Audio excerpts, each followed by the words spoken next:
The sky above Colony 9 was a wide ocean of silver light.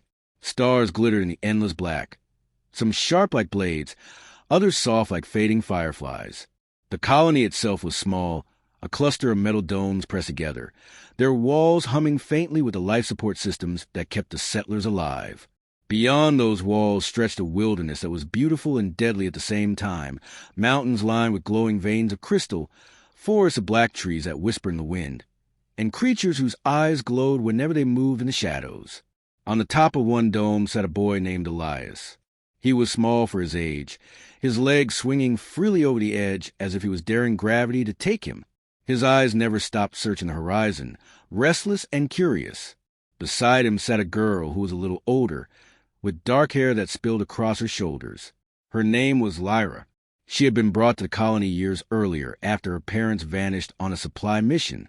The elders cared for her, but there was always a quiet sadness about her, as if part of her still waited for someone to return. Lyra tilted her head back to stare at the stars, her voice calm but heavy with thought.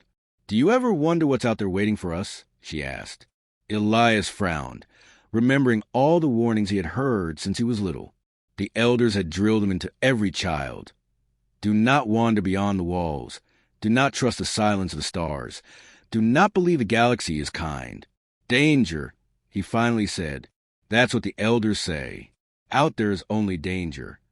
But Lyra's lips curved into a small smile, and her eyes shone with quiet defiance. "Maybe that's what they want us to believe," she whispered. "But I think the stars are full of places where people can live free. Places where no walls trap us. Places where no one tells us we are too small, too weak, or too different." Elias turned his head to study her face. The starlight reflected in her eyes until they looked like tiny galaxies. He was only 10 years old, still a child with scraped knees and clumsy hands. But in that moment something inside him hardened. It was not just a thought or a dream. It was a promise forming inside his chest, strong and unshakable. "I'll protect you," he said suddenly. His voice was steady, though his heart pounded. Lyra laughed softly at the words. It wasn't cruel laughter. It was a sound of someone touched by kindness. "You're too small to protect me," she replied, her tone gentle. Elias shook his head stubbornly. "One day I'll be big. I'll be strong. And when I grow up..." His throat felt dry, but he forced the words out. "When I grow up, I'll marry you." Lyra blinked in surprise. For a moment, the silence stretched long and still. Then she reached out and placed her small hand over his. Her skin was warm, her touch light but steady. "Then promise me," she whispered. Elias met her gaze, and his voice did not break. "I promise," he said firmly, as though the stars themselves were listening. Above them, a comet streaked across the sky, its tail glowing bright before it faded into the black. Elias thought it was a sign, though he kept that thought to himself. Some things were too sacred to say out loud. Years passed, and life in the colony grew harder. Supplies became scarce. Machines broke faster than they could be fixed. Strange signals hummed through the scanners at night, steady and pulsing like a heartbeat from the dark. Shadows moved just outside the dome, though no one admitted what they saw. Elias grew taller. His arms grew strong from labor and from training with the defense unit. Even though he was still young, he wanted to be ready for the day when danger came. He wanted to be strong enough to protect Lyra, strong enough to keep his promise. But promises are tested in ways no one can predict. One night, the colony alarm screamed through the halls. Red light spun across the domes, painting the metal in bright flashes. Families rushed toward the underground shelters, mothers clutching their children tightly. Soldiers armed themselves and ran toward the perimeter wall. Elias ran too. He found Lyra standing frozen in the courtyard, her eyes wide with fear. He seized her hand and pulled her forward. "We have to go," he shouted. Before they could reach safety, the sound of tearing metal filled the air.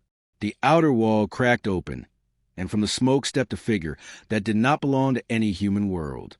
It was tall and armored, its body covered in dark plates that gleamed like stone. Its eyes glowed red, burning like embers. The defenders opened fire, beams of light slamming against its body. But the creature kept walking unharmed, its head slowly turning from side to side as if searching. Elias shoved Lyra behind him. "Run," he cried. "I'm not leaving you." Lyra screamed back, clutching his arm. The alien tilted its head as though amused. Then it moved. Its strike came so fast Elias never even saw the arm rise. A heavy blow slammed into his chest, and pain exploded through his body. He fell to ground, gasping for air, and the world around him dissolved into black. When Elias opened his eyes again, he was no longer on Colony 9. He lay inside a chamber filled with glowing blue light. Machines surrounded him, their surfaces alive with veins of color that pulsed like living blood. His chest no longer burned. In fact, his entire body felt different, stronger, sharper, more alive than ever before. The aliens had taken him. At first he fought them. He shouted, he kicked, he tried to escape. But they were patient. They studied him. They gave him food and water. They taught him to fight in ways humans never could. They rebuilt him piece by piece, their strange technology fusing with his flesh, until Elias was no longer entirely human. He was something more. And yet, no matter what they did to him, no matter how far from home he was carried, Elias held on to one memory. Lyra's hand pressed over his, her voice whispering in the night. "Then promise me." Back on Colony 9, Lyra refused to believe he was gone.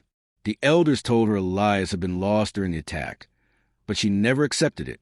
Every night, she climbed to the rooftop where they once sat, her eyes fixed on the stars. "Come back," she whispered into the darkness. "You promised." And then, many years later, the stars answered. The scanners detected an unknown ship approaching. It was sleek and dark, nothing like any human vessel. The defense unit armed themselves, certain another attack was coming. The ship landed outside the dome, and the ramp lowered. Out stepped a tall figure, armored and glowing faintly with alien power. In his hand, he carried a ring forged from star metal, shining as brightly as a comet that had once crossed the sky. Elias had returned. When the ramp of the strange ship touched the soil outside the dome, silence fell across the gathered colonists. The soldiers held their rifles tight, their eyes sharp and afraid, and families pulled their children behind them as if the very air around the newcomer was dangerous. The figure that stepped down the ramp was tall, far taller than the boy they remembered, and his body carried a strange armor that seemed to shift with faint light, almost alive. His movements were slow and careful, not the reckless strike of a monster, yet no one lowered their weapons. He carried something in his hand, a small object that caught the glow of the colony's lights and burned like a star, a ring forged from metal no one had ever seen. The commander of the defense unit raised his hand, signaling his soldiers to hold fire but not to relax. His voice came out hard. "Identify yourself." The armored figure stopped just outside the dome's outer gates. For a moment, no sound came from him, and tension filled the air like a storm waiting to break. Then, through the helmet, came a voice that was deepened before, but still human. "It's me," he said. "It's Elias." Murmurs broke out among the colonists.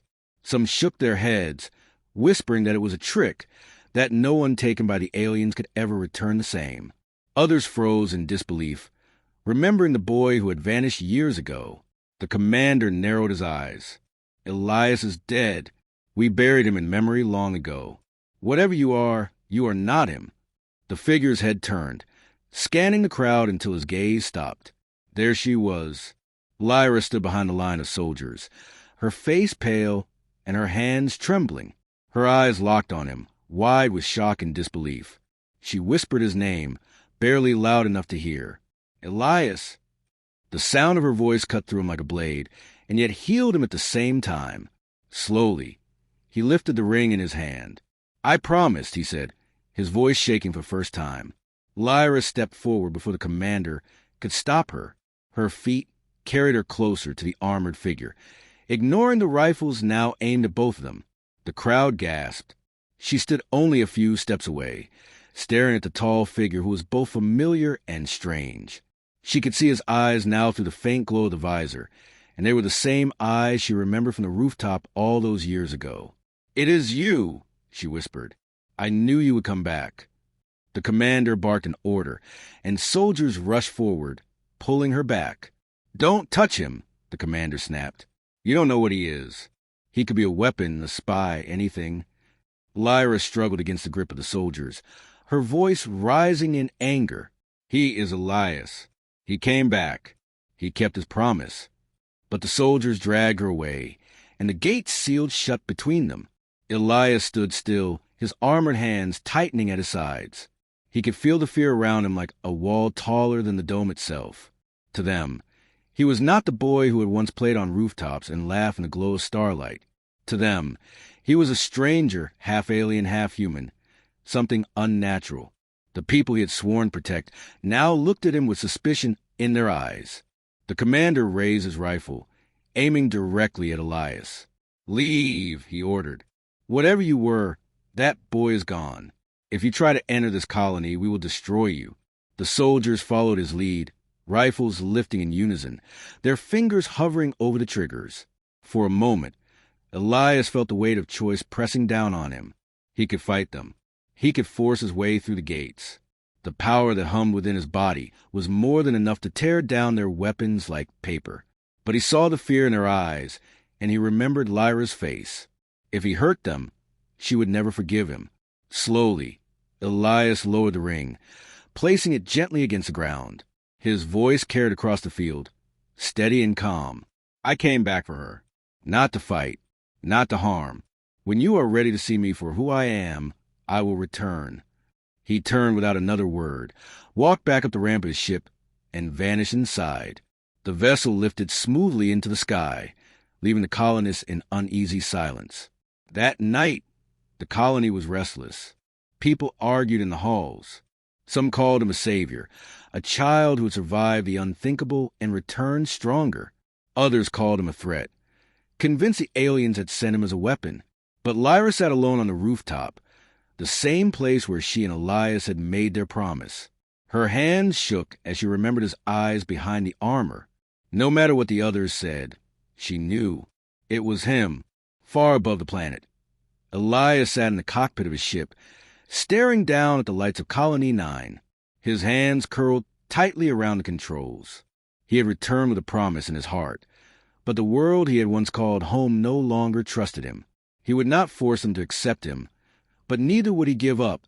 Somewhere below, Lyra still believed in him, and that was enough to keep him strong. He would wait. He would prove himself.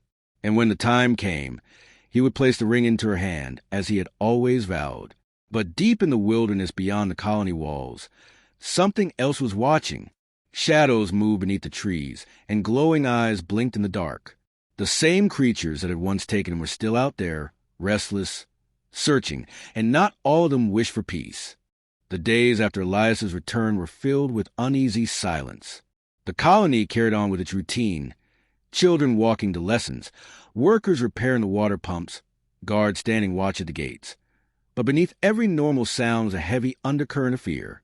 People whispered in the corridors, their voices low but sharp. Some said Elias was still the same boy who had once played on the domes and laughed with Lyra. Others said he was no longer human at all, that the aliens had remade him into something dangerous. No matter which side they believed, everyone agreed on one thing. Nothing would ever be the same again. Lyra walked to the colony with her head high, but inside she felt torn apart. She could still see Elias's eyes through the glow of his helmet, the same eyes that had promised her the stars when they were children. She knew it was him, even if no one else believed. But whenever she tried to speak up, the commander and the elders silenced her. "Hope is dangerous," they told her. "Do not be blinded by it. He is not the boy you remember." Yet Lyra's heart refused to listen. She had waited too long, too faithfully, to let fear erase her belief. Far above the colony, Elias remained in orbit, his ship drifting silently like a shadow among the stars. He watched the settlement below, patient and still. He could have flown away. He could have left them to their fear. But he stayed because of her. Lyra's faith was a thread that tied him to the planet, pulling him back each time he thought about leaving. He told himself he would not return until they were ready. Yet deep inside, he also knew that time was running short. Beyond the colony walls, The wilderness stirred. Strange tracks appeared in the soil, heavy and deep. Hunters sent to gather food spoke of glowing eyes watching from the trees. The scanners picked up signals at night, stronger now, pulsing with an eerie rhythm. The elders called for calm, insisting it was nothing new, but the commander knew better. He had seen the creature that had taken Elias years ago. He had watched how their weapons had bounced harmlessly off its armor, and now he feared more than were coming. One evening, as the twin moons rose above the horizon, the alarms rang once more. Soldiers rushed to the gates, rifles in hand, their faces pale. Families were herded into the shelters below ground. Lyra stood among them, her heart racing. This was no drill. From the viewing screens, she saw movement in the forest beyond the dome.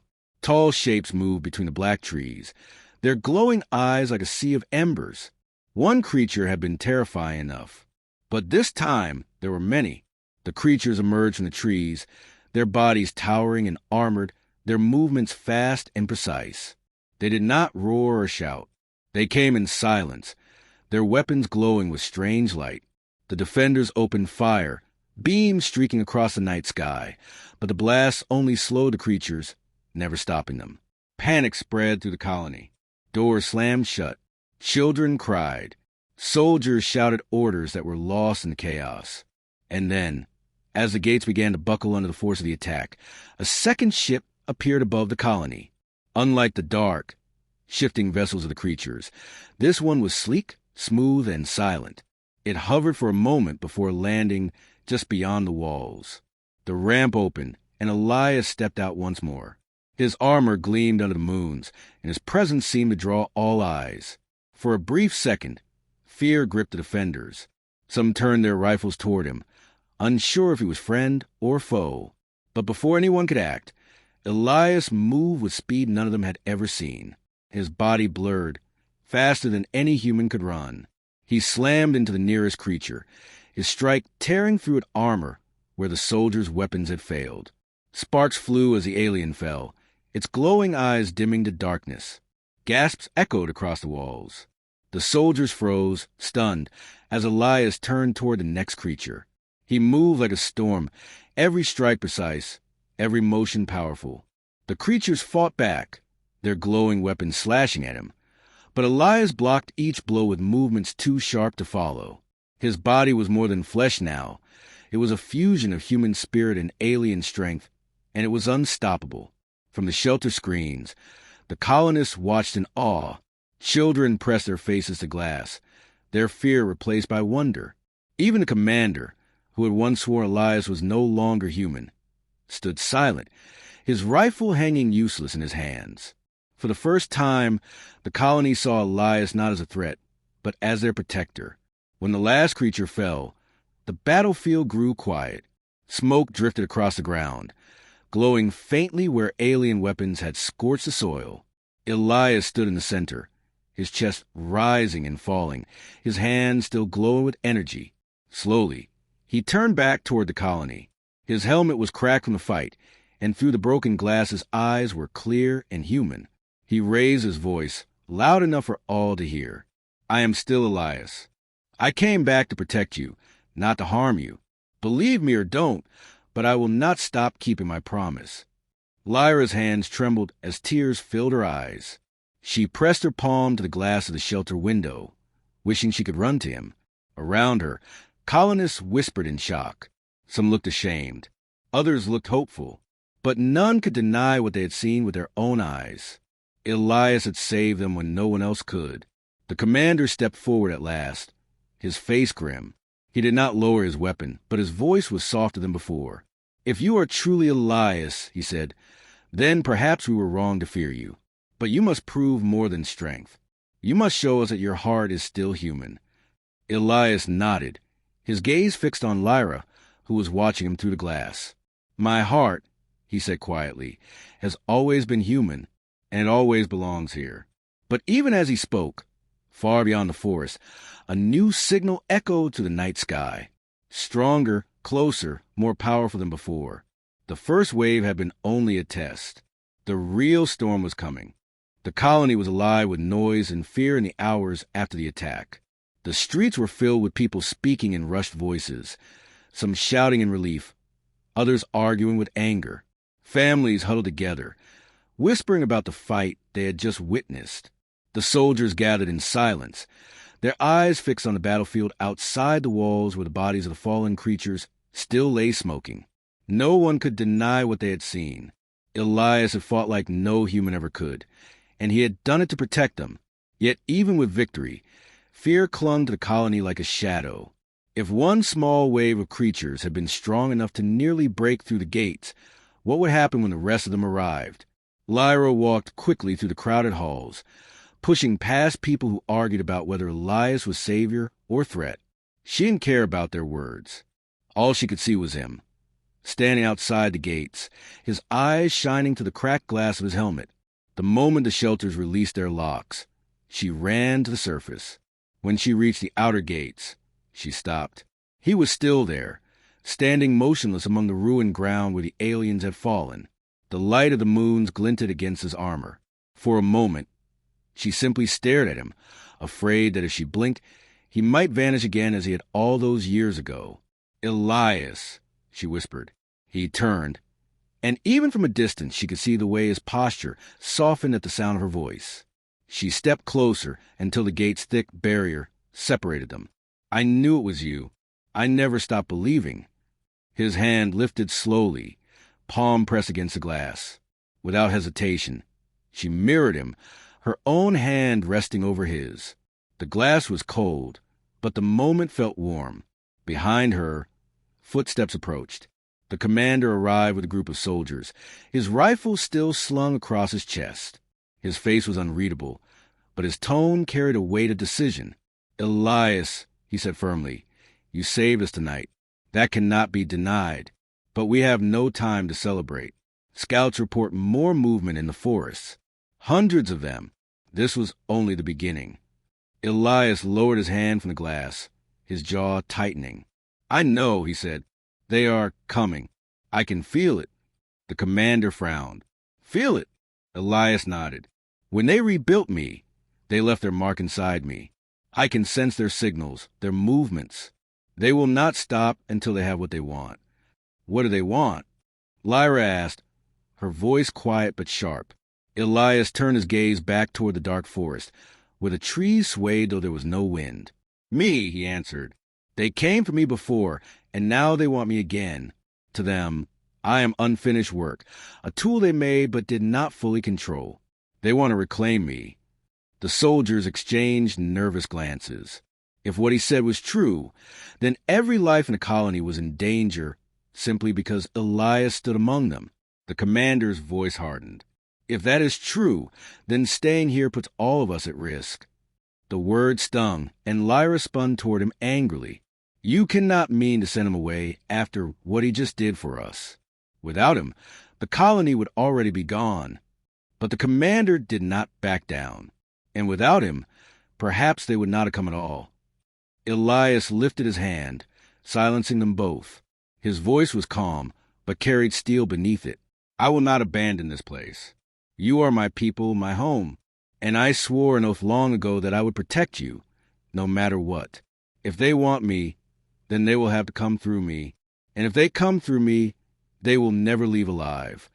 The commander studied him for a long moment, then finally gave a short nod. "Then you will fight with us. Not alone, not outside. Together." His voice grew louder, carrying to the soldiers gathered nearby. "Tonight we saw that he is not our enemy. He is one of us. He will fight with us, and we will fight beside him." A ripple moved through the crowd of soldiers. Some nodded, their fear tempered by the memory of his strength. Others hesitated, but none raised their weapons against him. For the first time, Elias stood not as an outcast at the gates, but as part of the defense. Lyra's heart swelled with pride as she looked at him. This was the boy she had waited for, no longer a child, no longer fragile, but still carrying the same promise in his eyes. The following day was filled with preparation. The walls were reinforced with everything the colony had left. Traps were laid in the forest, weapons were charged, and families were moved deeper underground. Elias walked among the soldiers, showing them where the creature's armor was weakest, how to aim for the glowing veins beneath their plates, how to fight without wasting energy. The men and women listened, their suspicion slowly giving way to respect. He trained with them tirelessly, his movements quick and precise, his voice steady as he explained tactics no human had ever known before. At night, the scouts reported the forest alive with movement. Red eyes glowed between the trees, like fire scattered across the dark. The ground trembled with the march of countless feet. The signal Elias felt inside his bones grew louder, a constant drumbeat in his mind. The storm was nearly upon them. When the attack came, it came without warning.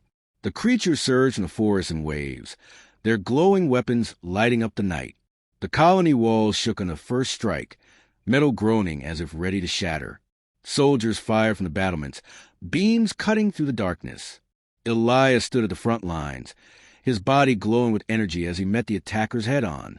He moved like a force of nature, every strike tearing through alien armor, every motion turning the tide where the line was weakest. The battle raged for hours. The ground was scorched, the air thick with smoke and fire. But the colony held. And when dawn finally broke, the attackers retreated into the forest, leaving behind silence and the faint glow of their fallen. Exhausted soldiers cheered weakly, raising their rifles in triumph.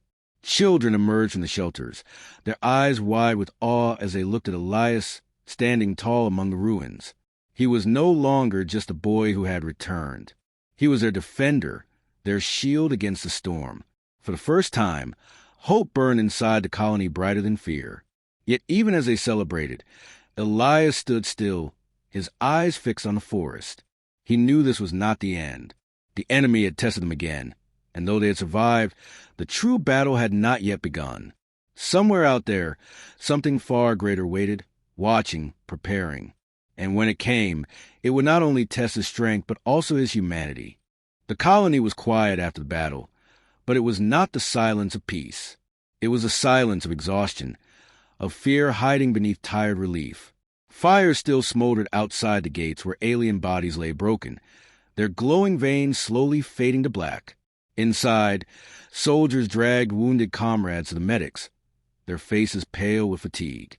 Children whispered in corners, asking questions their parents did not know how to answer. Victory had been earned, but it felt fragile, like glass that might shatter with the slightest touch. Elias stood alone near the wall, his armor scarred and smoking from the long night. His body ached, though it healed faster than any human should have been able to. Still, the ache inside him was not only from battle. It was a signal, the constant pulsing in his bones that grew louder with every passing hour.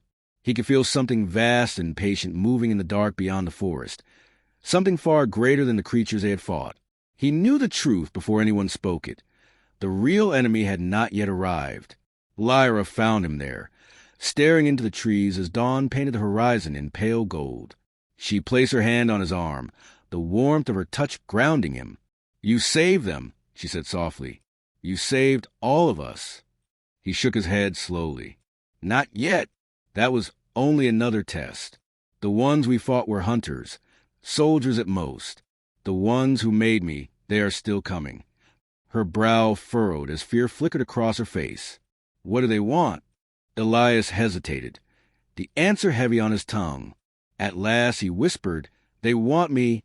The commander approached, his steps heavy but his gaze sharp. He had not slept, and the weight of command was etched deeply in his face.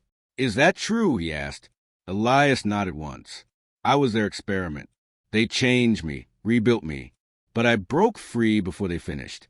To them, I am unfinished work, a weapon they lost. They will not stop until they reclaim me." The commander's jaw tightened. "If that is the case, then you endanger everyone here by staying." Lyra spun toward him angrily. "He is the only reason we're alive. Without him, we would already be ash." But the commander's tone did not waver. "That may be true, but if the enemy want him, then they will keep coming until his colony is destroyed. Our survival depends on what he chooses." Elias closed his eyes, the weight of both voices pressing on him. He cannot abandon them. He had sworn to protect them, sworn to protect her. Yet he also knew the commander was right. His presence was a beacon, drawing the storm closer with every hour. That night, as the colony slept uneasily, the signal inside him surged stronger than ever. He dreamed of metal halls filled with blue light, of alien voices speaking in their strange language. He dreamed of hands that rebuilt him, of eyes that watched without emotion. And in the dream, one voice broke through the others, clear and cold. "You are ours. You belong to us. Return, and the others will live. Resist, and they will all burn." Elias woke with a start, his body trembling. For a long time he sat in silence, listening to the faint hum in his chest. He knew it was not just a dream. It was a message. They were speaking directly to him, and their patience was ending. The next day, he told the commander and the elders what he had heard. Fear rippled to the council chamber, faces pale and eyes darting toward one another. "If they're offering a choice," one elder said quickly, "then we should let him go. If his return spares us, then it is the only path." Another shook her head fiercely. "He is one of us. Sending him back is no different than murder." Voices rose in heated argument, splitting the room in two. Elias stood in silence, letting them speak, until at last his voice cut through the noise. "It is not your choice to make. It is mine, and I will not surrender myself to them." Lyra's eyes filled with tears of relief, but also fear. She knew what that meant. If he refused, then the aliens would come with all their strength. The colony would stand at the center of a storm greater than anything they had faced. Yet she also knew Elias would never give himself willingly. The promise between them was too strong. Later, as they walked together beneath the dim lights of the colony's corridors, Lyra stopped him and placed both hands on his chest. "If they come for you, they will destroy everything in their path. I don't care what the elders say. I don't care what the commander says. I only want you alive." Her voice broke as she whispered, "I waited for you all these years. I can't lose you again." Elias covered her hands with his own, his touch firm and steady. "You will not lose me," he said. "I swore I would protect you, and I swore I would return. I kept my promise once. I will keep it again." But deep inside, he knew the cost of keeping that promise might be more than his strength alone could bear. On the edge of the forest, the creatures stirred again. The sky above filled with faint lights, dozens of dark shapes moving silently through the stars. The enemy had arrived in full, and this time they carried not just soldiers, but war. The colony braced for the storm, and Elias prepared for the battle that would decide not only their survival, but his own fate. The sky burned with strange light as the alien ships descended. They did not roar like human craft, but moved silently, vast shadows sliding through the clouds. Their hulls shimmered with a pale glow, bending the air around them, as if reality itself warped at their presence. The people of the colony gathered in shelters, trembling as the heavens opened above them. Soldiers stood ready on the walls, weapons clutched tightly, their fear hidden only by discipline. At the front stood Elias, his armor scarred from past battles but glowing faintly, as though it too felt the storm that was coming. When the first wave struck, it was like the world itself split open. The ground shook, fire tore across the walls, and creatures poured forth from the forest, more numerous and savage than ever before. Their eyes glowed with crimson fury, their claws slicing through metal like paper. Soldiers fired, beams of light streaking across the night, cutting down the front ranks. Explosions lit the dark, smoke choking the air. And in the midst of it all, Elias fought. He moved with a speed and strength that no human could match, his strikes breaking through alien armor, his movements a blur of precision. He fought not for glory but for survival, each blow a shield between the invaders and the colony. Around him, men and women cheered as they saw him turn the tide wherever he stood. But even as he struck down wave after wave, the signal inside him pulsed stronger, deeper, like a voice calling from the heart of the storm. And then it appeared. The largest of the ships descended, lowering until it hovered just beyond the walls, a shadow that blotted out the stars. From its belly came a beam of light, and within that light, a figure descended slowly to the battlefield, taller than any human. Its form was wrapped in armor that shimmered like liquid metal, its face hidden behind a mask of smooth silver. But its presence was undeniable. Every soldier stopped, frozen in awe and terror. Even the creatures bowed their heads, their shrieks silenced. Elias knew who it was before it even touched the ground. The leader, the one who had created him. The figure's voice carried without sound, echoing inside every mind on the battlefield. Child, our child, you were made for us. You were born of us. You are incomplete, and we have come to finish what we began. The soldiers raised their weapons, but Elias lifted his hand to stop them. No, he said firmly. This is between me and them. His voice shook with fury, but also with the weight of truth. Slowly, he stepped forward, leaving the safety of the walls behind. The leader tilted its head, watching him. You struggle. You fight. You believe yourself free. But everything you are was given by us. Your strength, your speed, your healing, all of it flows from our design. Do you think you belong to them? Do you think you are human? I am human, Elias growled. I was born here. I lived here. These are my people. The leader's mask shifted, almost like a smile. You are more than human. That is the problem. You are the bridge. You were created not as a soldier, but as a seed to merge our kind and yours. We remade you so that one day all humans would carry what you carry. You are not their protector. You are their future. The word struck like fire in Elias's chest. All this time, he had believed he was just an experiment, a weapon, but the truth was worse. He was meant to be a key, a doorway through which humanity itself would be chained forever. No, Elias said, his voice low but shaking with rage. I will not be your bridge. I will not let you take them. The leader's voice turned cold. You cannot resist. You feel us inside you. The signal binds you to us. If you fight against yourself. Elias closed his eyes, feeling the pulse inside him, the alien rhythm that had haunted him since his return. It was true. Their mark was in him, in his blood, in his bones. But as he stood there, he felt something else as well.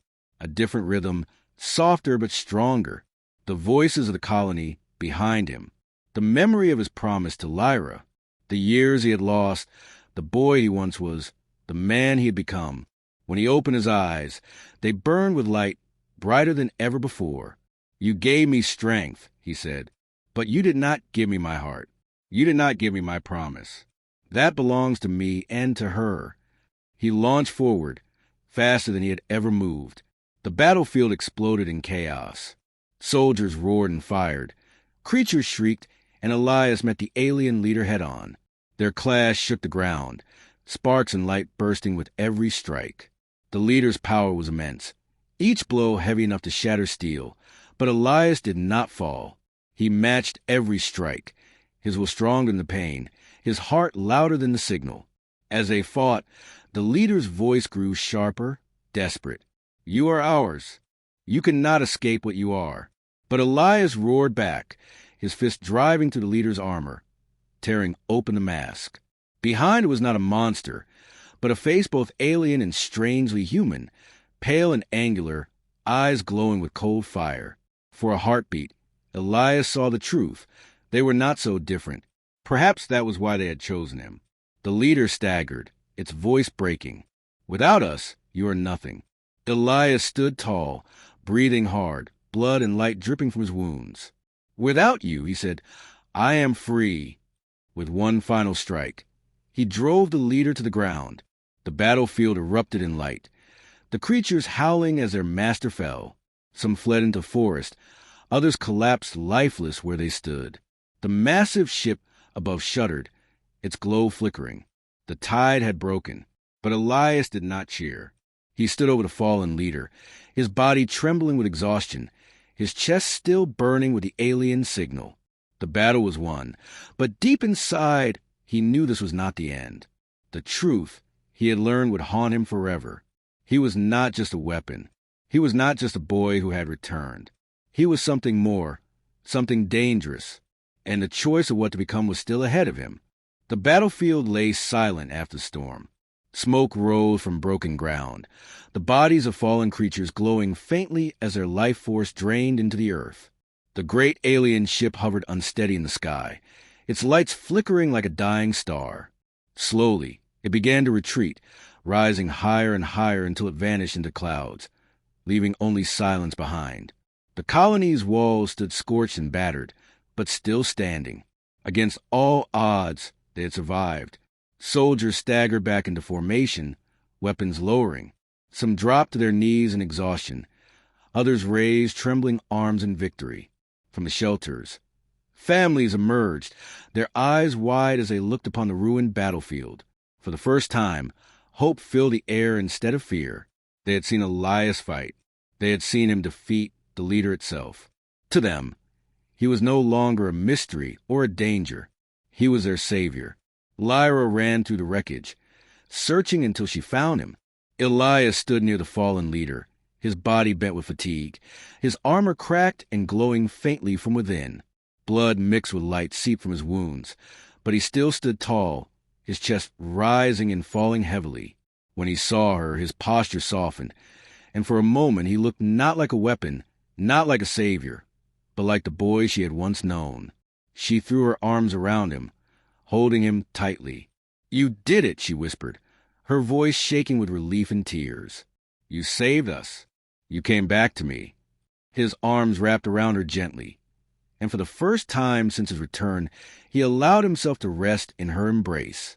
"I promise," he said simply, his voice quiet but steady, "and I will always keep my promises." The commander approached, his uniform torn, his face grim yet filled with something like respect. He looked at Elias not with suspicion anymore, but with recognition. "The colony owes you its life," he said. "Without you, none of us would be here." Elias nodded once, but his eyes were distant, his gaze still fixed on the horizon where the ship had vanished. Lyra noticed a faraway look in his eyes and placed her hand against his cheek. "It's over," she whispered.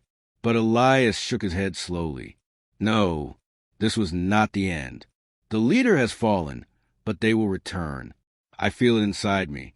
The signal has not died. They will send others. They will not stop until they finish what they started." Silence fell heavy between them. The truth was too clear to ignore. The colony had won this battle, but not the war. And as long as Elias remained, he was both their shield and their beacon, drawing the enemy back again and again. The commander's voice was heavy. "If you stay, we will fight with you until the last. But you know as well as I do, this world cannot survive endless war." He paused, then added quietly, "You may be the only one who can end it." Lyra's grip on Elias tightened. "No," she said fiercely. "You can't leave. Not again. You belong here. With me." Her eyes filled with tears, her voice breaking. "I waited for you all these years. Don't ask me to lose you again." Elias looked at her, and the pain in his heart was greater than any wound he had suffered. He wanted nothing more than to stay, to live the life they had dreamed of as children, to marry her as he had promised. But he also knew that if he stayed, the colony would live in endless fear, always waiting for the next attack. He could not let them live under that shadow. He cupped her face in his hands, his voice soft but full of sorrow. "Lyra, you gave me something they could never take. You gave me a reason to fight, a reason to return. And because of you, I found the strength to break free from them." He pressed his forehead gently against hers. "But if I stay, they will never stop coming. If I go, I can lead them away. I can take the fight to them, end it before they end us." Tears streamed down her cheeks as she shook her head.